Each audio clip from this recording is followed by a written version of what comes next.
ഞാൻ ഈ ക്യാമ്പസിൽ 2-3 പ്രാവശ്യമാണ് വന്നത്.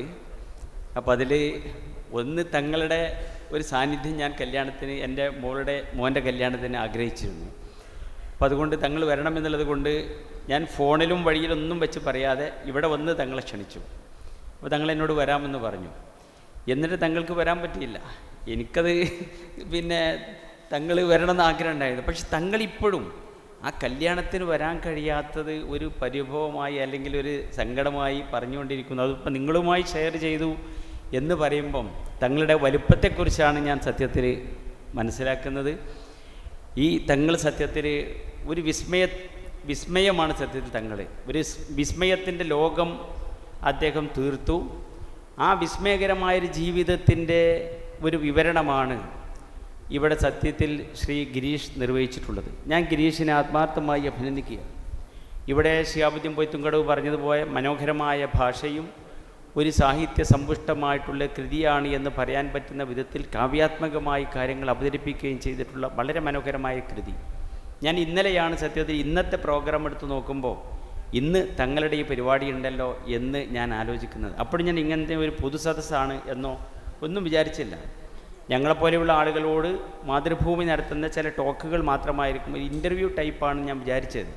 പിന്നെയാണ് എന്നെ ഈ പരിപാടിക്ക് ക്ഷണിച്ച പ്രിയങ്കനായ എൻ്റെ സ്നേഹിതൻ CK ഉമ്മർ, ഞാൻ അദ്ദേഹത്തെ വിളിച്ച് കാര്യങ്ങൾ മനസ്സിലാക്കിയത്.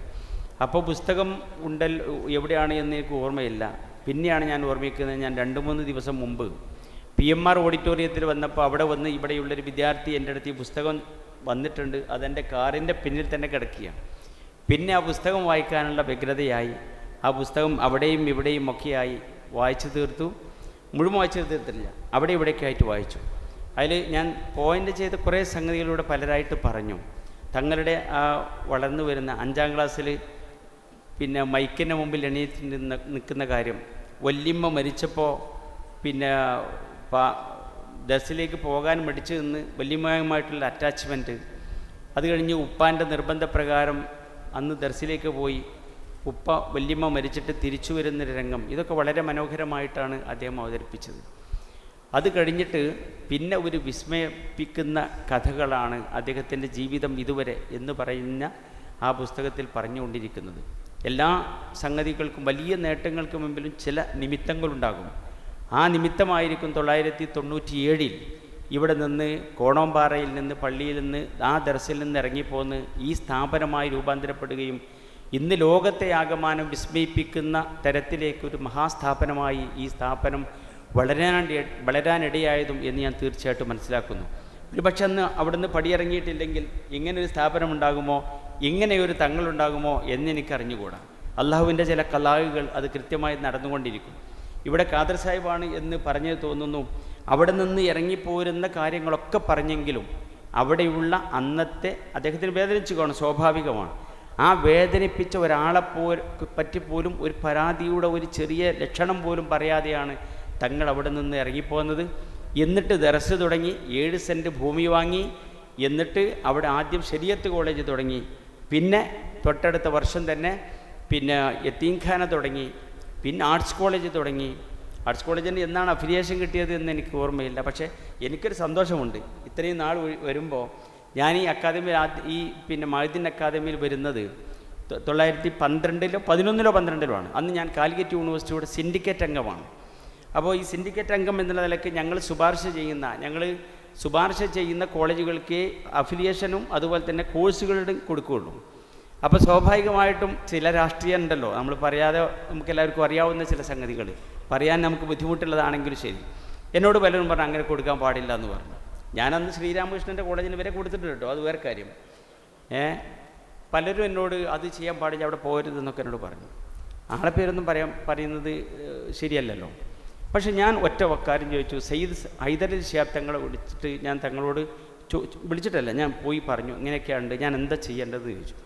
എന്നോട് തങ്ങൾ പറഞ്ഞു TV അവിടെ പോകണം, അവിടെ കോഴ്സുകളും കോളേജുകളും എന്താണ് കൊടുക്കേണ്ടതെങ്കിൽ മുഴുവൻ അവർക്ക് കൊടുക്കണം, അത് യാതൊരു പിശുക്കും കാണിക്കരുത്, ആരെന്തു പറഞ്ഞാലും അതിൽ യാതൊരു വിമുഖതയും കാണിക്കേണ്ടതില്ല എന്ന് ഹൈദരലി ശിഹാബ് തങ്ങൾ എന്നോട് പറഞ്ഞ് ഞങ്ങൾ അന്ന് മഹദീൻ കോളേജ് ചോദിച്ചിട്ടുള്ള എല്ലാ കോഴ്സുകളും വന്ന് കൊടുത്തു. അപ്പോൾ ഈ സ്ഥാപനത്തിൻ്റെ വളർച്ചയിലെ ഒരറ്റത്ത് വളരെ ചെറിയ ഒരു പിന്നെ സഹായിയായി നിൽക്കാൻ എനിക്ക് സാധിച്ചു എന്നുള്ളൊരു സന്തോഷവും സായുജ്യവും ഇന്ന് എന്നെ മതിക്കുന്നുണ്ട് എന്നുള്ളതൊരു സത്യമാണ്.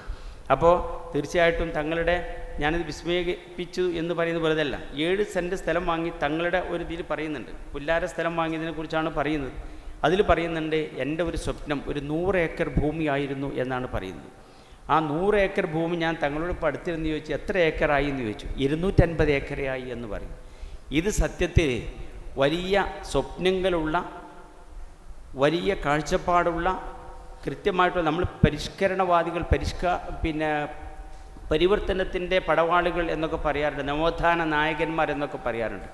സത്യത്തിൽ നിശബ്ദമായി ചെയ്തിട്ടുള്ള ഏറ്റവും വലിയ നവോത്ഥാന പ്രവർത്തനമാണ്, വിദ്യാഭ്യാസ പ്രവർത്തനമാണ്, പരിഷ്കാരമാണ് സത്യത്തിൽ താങ്കൾ ഇവിടെ തങ്ങളുടെ നേതൃത്വത്തിൽ നടന്നിട്ടുള്ളത്. യാതൊരു സംശയവുമില്ല. അതിനുവേണ്ടി അദ്ദേഹം ആദ്യം ചിന്തിച്ചത് എന്താ, ഒരു 100 ഏക്കർ ഭൂമി തന്നെയെങ്കിലും സ്വന്തമാക്കണം എന്നുള്ളത്. ഇപ്പോൾ അദ്ദേഹത്തിൻ്റെ സ്വപ്നവും കടന്ന് 250 ഏക്കർ ഭൂമിയായി. ഓരോ സ്ഥാപനവും ഓരോ വർഷവും, ഒരു വർഷവും ഒന്നിലധികം സ്ഥാപനങ്ങൾ ഉണ്ടായി എന്നാണ് പറഞ്ഞത്. ഇപ്പോൾ സത്യത്തിൽ 55 സ്ഥാപനങ്ങൾ ഈ ക്യാമ്പസിൻ്റെ ഭാഗമായിട്ടുണ്ട് എന്നുള്ളതാണ് പറഞ്ഞത്. മഅദിനുൽ ഉലൂം എന്ന് പറഞ്ഞാൽ വിജ്ഞാനത്തിൻ്റെ ഉറവിടം, അതും തങ്ങളുടെ പുസ്തകത്തിൽ പറയുന്നുണ്ട്. മഅദിൻ എന്നുള്ള പേര് എപ്പോഴാണ് എൻ്റെ മനസ്സിൽ വന്നത് എന്ന് എനിക്കറിഞ്ഞുകൂടാ. അത് അത്രയും കാലം ഞാൻ താലോലിച്ചു നടന്ന ആ ഒരു സ്വപ്നം ഇവിടെ പിന്നെ മഅദിൻ എന്ന പേര് തന്നെ ഇട്ടു എന്നാണ് പറയുന്നത്. അപ്പം മഅദിനുൽ ഉലൂം എന്ന് പറഞ്ഞാൽ വിജ്ഞാനത്തിൻ്റെ ഉറവിടം. സത്യത്തിൽ ഇതൊരു വിജ്ഞാനത്തിൻ്റെ ഉറവിടമായി. ഇന്നലെ എൻ്റെ അടുത്ത് റിസാല ചേർക്കുന്ന കുട്ടികൾ വന്നിരുന്നു. അപ്പോൾ ഞാൻ കുട്ടികളോട് എല്ലാവരോടും ചോദിച്ചു, ഇവിടെ ആ കുട്ടികളുണ്ടെന്ന് എനിക്ക് അറിഞ്ഞുകൂടാ. ഞാൻ ചോദിച്ചു നിങ്ങൾ എവിടേക്കാണ് എന്തൊക്കെ ചെയ്യുന്നതെന്ന് ചോദിച്ചു. അപ്പോൾ പലരും ഇവിടെ തന്നെയാണ്. അതിൽ ഒരു കുട്ടി പറഞ്ഞ എന്നോട്, ഞാൻ ഇവിടെ പിന്നെ ഈ ഡി അഡിക്ഷൻ സെൻ്ററുണ്ട്, ഡി അഡിക്ഷൻ സെൻ്ററിൽ പിന്നെ ഞാൻ ഒരു പ്രബോധന ആത്മീയ ക്ലാസ് കൊണ്ടുകൊണ്ടിരിക്കുന്ന ആളാണെന്ന് പറഞ്ഞു. അപ്പോൾ ഞാൻ സത്യത്തിൽ അത് ഇപ്പോൾ ഒരു മയക്കുമരുന്നും കുട്ടികളതിന് കൂടുതൽ അഡിക്റ്റ് ആവുകയും പരോടെ പ്രസംഗിച്ചല്ലോ, നമുക്ക് ഒന്നും എതിർക്കണ്ട. എവിടെ വെച്ച ആരാണ് നമ്മുടെ കുട്ടികളുടെ കൈകളിൽ കൊണ്ട് തന്നെ നമ്മൾ പിന്നെ ശവപ്പറമ്പിലേക്ക് കബറിലേക്ക് പോകേണ്ടി വരുമോ എന്നൊക്കെ ഭയപ്പെടുന്ന ഒരു സന്ദർഭമാണ് ഇപ്പോൾ തിരുവനന്തപുരത്തൊക്കെ വാർത്തകൾ നമ്മൾ വായിച്ചു പോകണം. അപ്പോൾ ഞാൻ ഈ കുട്ടി ഇത് പറഞ്ഞപ്പോൾ ഞാൻ അതിനെക്കുറിച്ച് കൂടുതൽ ചോദിച്ചാൽ, അപ്പോൾ അത് ഞാൻ മനസ്സിലാക്കിയ സെൻറ്ററുകളിൽ വെച്ച് ഏറ്റവും നല്ലൊരു സെൻറ്റർ ആ കാര്യത്തിൽ പോലും ഇവിടെ പ്രവർത്തിക്കുന്നുണ്ട് എന്ന് പറഞ്ഞതും എന്നെ ഒരിക്കൽ തങ്ങൾ വന്നപ്പോൾ, ഞാൻ ഇവിടെ വന്നപ്പോൾ തങ്ങൾ കുട്ടികളൊക്കെ വിളിച്ചു വരുത്തി ഇവിടെ ഇംഗ്ലീഷ് പഠിപ്പിക്കുന്നുണ്ട്, ചൈനീസ് ഭാഷ അത് കാഴ്ചപ്പാടുള്ളവനെ കഴിയുള്ളൂ. ചൈനീസ് ഭാഷ പഠിപ്പിക്കണമെങ്കിൽ കൃത്യമായി കാഴ്ചപ്പാടുള്ള ആളുകൾക്ക് കഴിയുള്ളൂ. കാരണം ലോകത്തിലെ ജനസംഖ്യയിൽ ഏറ്റവും കൂടുതൽ ആളുകൾ സംസാരിക്കുന്ന ഭാഷയാണ് ചൈന. അപ്പോൾ ആ ചൈനീസ് ഭാഷ പഠിക്കലാണ് പുതിയ ലോകത്തേക്ക് നമുക്ക് കടന്നു പോകാനുള്ള ഒന്നാമത്തെ വാതിൽ എന്ന് മനസ്സിലാക്കിക്കൊണ്ടാണ് അതൊക്കെ ചെയ്യുന്നത്. കൃത്യമായിട്ടുള്ള കാഴ്ചപ്പാടും ഭാവനയും കാഴ്ചപ്പാടും ഒരുപാടാക്കുണ്ടാവും. പക്ഷെ അത് പ്രാവർത്തികമാക്കാനുള്ള പ്രാക്ടിക്കൽ പിന്നെ അതൊരു പ്രധാന ഘടകമാണ്. അതുകൂടെ തങ്ങൾ ഇതിൻ്റെ കൂടെ സ്വായത്തമാക്കി കൂട്ടാവുന്ന ആളുകളെ, കൂട്ടേണ്ട ആളുകളെയൊക്കെ കൂട്ടി. ഗിരീഷ ചോദിക്കുന്നുണ്ട്, ഒരാൾ ചോദിച്ചു എന്ന് പറയുന്ന പുസ്തകത്തിൽ പറയുന്നുണ്ട്, ഇപ്പോൾ തങ്ങൾ ഈ സ്ഥാപനങ്ങളൊക്കെ തുടങ്ങാൻ എന്താണ് ഇതിൻ്റെ പ്രൊഫഷണൽ ടച്ച് ഉണ്ടല്ലോ, എന്താണ് അതിന് കാരണമെന്ന് ചോദിച്ചപ്പോൾ തങ്ങൾ പറയുന്നുണ്ട്, എന്നെ രൂപപ്പെടുത്തി എനിക്ക് കാഴ്ചപ്പാടുണ്ടാക്കി എൻ്റെ വിദേശയാത്രകളാണ്. ഞാൻ 60 രാജ്യങ്ങൾ സന്ദർശിച്ചു. ഓരോ വിദേശയാത്രയും എനിക്ക് സമ്മാനിച്ചത് ഓരോ കാഴ്ചപ്പാടുകളാണ്, ഓരോ തീരുമാനങ്ങളാണ്. അത് അവിടുന്ന് ഒപ്പിയെടുക്കുന്നു, ഇവിടെ കൊണ്ടുവന്ന് അത് നടപ്പിലാക്കുന്നു എന്നുള്ളതാണ്. അങ്ങനെ ലോകത്തിൻ്റെ ഭൂപടത്തിലേക്ക്, ലോകത്തിൻ്റെ വിദ്യാഭ്യാസ ഭൂപടത്തിലേക്ക്, ലോകത്തിൻ്റെ ഞാൻ പറയുന്നു ഒരു മാസ്മരിക ഭൂപടത്തിലേക്ക് ഈ മഅദിനെയും മഅദിനിലൂടെ മലപ്പുറത്തെയും കേരളത്തെയും പിടിച്ചു കൊണ്ടുപോയിട്ടുള്ള ഒരു ഏറ്റവും നല്ല ഭാവനാശാലിയായ ഒരു വിദ്യാഭ്യാസ പരിഷ്കർത്താവാണ് തങ്ങൾ എന്നുള്ള കാര്യത്തിൽ അതാണ് സത്യത്തിൽ ഈ പുസ്തകം അടയാളപ്പെടുത്തുന്നത്. എന്നിട്ട് പറയുന്നുണ്ട് 55 സ്ഥാപനങ്ങളായി എന്ന് പറയുന്നു. 1997-98 മുതൽ ഇപ്പോൾ 27 വർഷമായുള്ളൂ. അപ്പോൾ ഓരോ വർഷവും 2 സ്ഥാപനങ്ങൾ എന്നുള്ളതിൽ ആവറേജ് വന്നിട്ടുണ്ട്. ഞാൻ നോക്കി, ഞാൻ ആ പുസ്തകത്തിൽ വായിച്ചു നോക്കുമ്പോൾ ഞാൻ നോട്ടൊന്നും കൊണ്ടുവന്നിട്ടില്ല. ഇവിടെ പലരും ഉബൈദുള്ള സാഹിബ് പോലും നോട്ട് പോവാതെയാണ് പ്രസംഗിക്കല്. അദ്ദേഹം ഒരു നോട്ട് കൊണ്ടുവന്നിട്ടുണ്ട്. ഞാൻ സത്യത്തിൽ നോട്ടൊന്നും കുറിക്കാൻ കിട്ടി. പക്ഷേ എൻ്റെ വായനയിൽ ആ പുസ്തകത്തിൻ്റെ പലയിടത്തായി വായിച്ചത്. പിന്നെ എന്നെ ആകർഷിച്ചൊരു സംഗതി ഗിരീഷ് വളരെ മനോഹരമായിട്ട് തലക്കെട്ട് കൊടുത്ത്, ഗിരീഷാണ് ഞാൻ മനസ്സിലാക്കുന്നു, സ്വലാത്തിൻ്റെ രാഷ്ട്രീയം എന്ന് പറഞ്ഞൊരു സംഗതിയുണ്ട്. അത് ഭയങ്കര ടച്ചിങ് ആയിട്ടുള്ള സംഗതിയാണ്.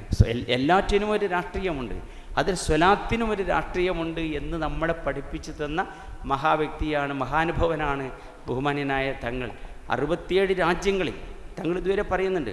ഇവിടെ രണ്ടാമത് തുടങ്ങിയത് ഓർഫൻസാണ്. ഈ ഓർഫനേജാണ്. ഈ ഓർഫനേജിൽ ഓർഫൻസ് മാത്രമേ ഉള്ളൂ എന്നുള്ളത്. സത്യത്തിൽ പലയിടത്തും എത്തിങ്ങാനുകൾ ഉണ്ടാവാറുണ്ട്, പക്ഷേ അവിടെ അഗതി എത്തിയും കുട്ടികൾ ആരും ഉണ്ടാവാറില്ല. പക്ഷെ ഇവിടുത്തെ പ്രത്യേകത എന്ന് പറയുന്നത് ഓർഫൻസ് മാത്രമുള്ള എത്തിങ്ങാനയാണിത്. ഇവിടെയുള്ള ഈ കുട്ടികളുടെ വളർച്ച എന്ന് തങ്ങൾ അതിൻ്റെ ഒരു ഉദാഹരണം പറയുന്നുണ്ട് ഈ പുസ്തകത്തിൽ. കരിപ്പൂരുള്ളൊരു കുട്ടിയാണെന്ന് എനിക്ക് തോന്നുന്നു. ആ കുട്ടിയെ തങ്ങൾ വേറെ എവിടെ വെച്ച് കാണുക, വേറെ എവിടെ വെച്ച് കണ്ടപ്പം ആ കുട്ടി പിന്നെ പറയുന്നു, ഞാൻ അവിടെ പഠിച്ചതാണ് തങ്ങളെ എന്ന് പറഞ്ഞ് തങ്ങളെ സമീപിച്ചപ്പോൾ സിനാനല്ലേ എന്താ പേര് എനിക്ക് തോന്നുന്നു, അതാണ് തോന്നുന്നുണ്ട്.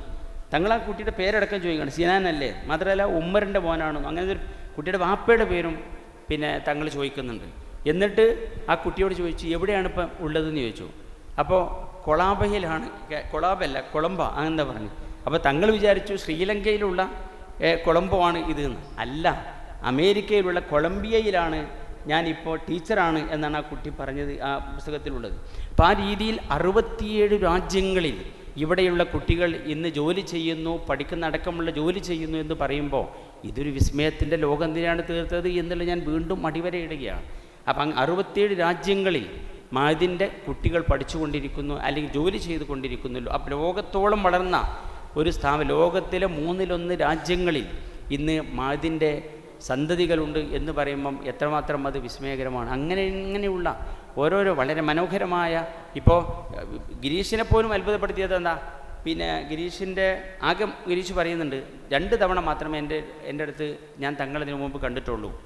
അപ്പോൾ ഇവരൊക്കെ ഈ പത്രപ്രവർത്തകരൊക്കെ വിചാരിച്ചതെന്ന് വെച്ചാൽ ഇത് കുറേ തങ്ങന്മാർ തൊപ്പിട്ട് വന്ന കൂട്ടത്തിലായിരിക്കും എന്നാണ് പൊതുവെ. ഇപ്പോൾ അവിടെ സുരേഷ് ഉണ്ടല്ലോ, പത്രപ്രവർത്തക യൂണിയൻ്റെ സംസ്ഥാന സെക്രട്ടറി. ഇവർ പത്രപ്രവർത്തകരൊക്കെ പലപ്പോഴും നമ്മുടെ തങ്ങന്മാരൊക്കെ അണ്ടർ എസ്റ്റിമേറ്റ് ചെയ്യാറുണ്ട്.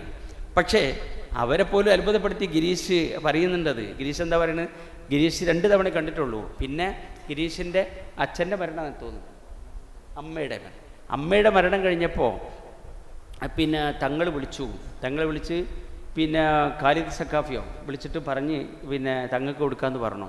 അപ്പോൾ വീട് എവിടെയാണെന്ന് ചോദിച്ചു. പിന്നെ 2ാമത്തെ വിളി പിന്നെ എന്നിട്ട് പറഞ്ഞു, അപ്പം എൻ്റെ വീട് ചേർത്തലയിലാണ്, തങ്ങൾ പിന്നെ മലപ്പുറത്തോ പരിസരത്തോ ആണ് എന്ന് കരുതിയിട്ടാണ് വരാമെന്ന് പറഞ്ഞതെങ്കിൽ എൻ്റെ വീട് ചേർത്തലയിലാണ് എന്ന് ഗിരീഷ് മറുപടി പറയുന്നുണ്ട്.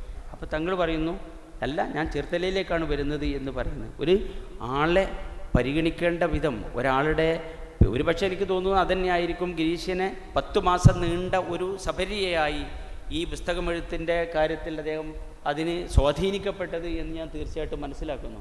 അപ്പോൾ അങ്ങനെ വളരെ മനോഹരമായ തങ്ങളുടെ ജീവിതത്തെ ഓരോ ഭാഗത്തും തങ്ങൾ ഈ ഇതൊക്കെ കണ്ടാൽ കരുതും എന്നെക്കാളൊക്കെ കുറേ വളരെ ചെറിയ പ്രായമാണ് തങ്ങൾക്കുള്ളത്. ഇനിയും നീണ്ട കാലം ഈ സമൂഹത്തിന് സേവനം ചെയ്യുവാനും നേതൃത്വം നൽകുവാനും തങ്ങൾക്ക് സാധിക്കുമെന്നുള്ള കാര്യത്തിൽ യാതൊരു തർക്കവുമില്ല. അതിന് അള്ളാഹുവിൻ്റെ അപാരമായ കൃപാ കടാക്ഷം അദ്ദേഹത്തിന് ആയുസ്സും ആരോഗ്യവും നൽകട്ടെ എന്ന് പ്രാർത്ഥിച്ചുകൊണ്ട് ഞാൻ എൻ്റെ വാക്കുകൾ ഉപസംഹരിക്കുന്നു. ഈ പരിപാടിയിൽ സംബന്ധിക്കാൻ സാധിച്ചതിലുള്ള എൻ്റെ സന്തോഷം അൽഹംദുലില്ലാ അള്ളാഹുവിനെ ഞാൻ സ്തുതിക്കുന്നു.